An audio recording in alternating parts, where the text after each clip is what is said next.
Fused Sentences and Fragments, Top-Down Grammar, Lisa M. Kendrick.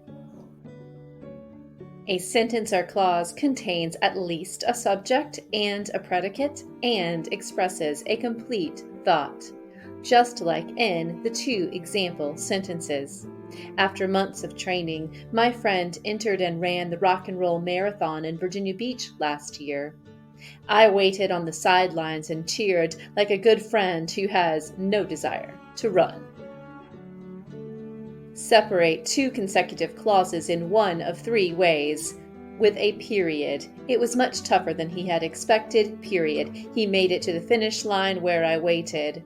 With a comma and coordinating conjunction, it was much tougher than he had expected, comma, but he made it to the finish line where I waited.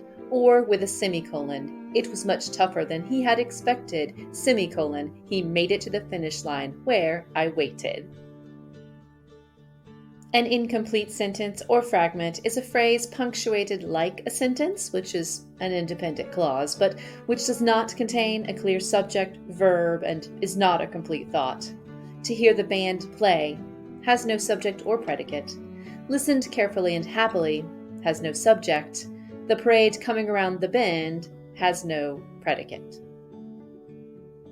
The comma splice is the use of a comma between main clauses which are not connected by a conjunction. The fused sentence or run-on occurs when two independent clauses run together without an appropriate conjunction or punctuation. These errors deprive readers of warning signals and cause them to reread sentences for comprehension.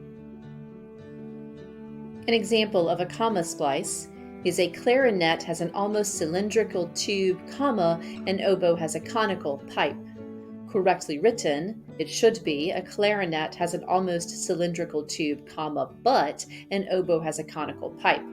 A few sentence example is I go to concerts often, Bach is my favorite composer. Correct, I go to concerts often, semicolon, Bach is my favorite composer.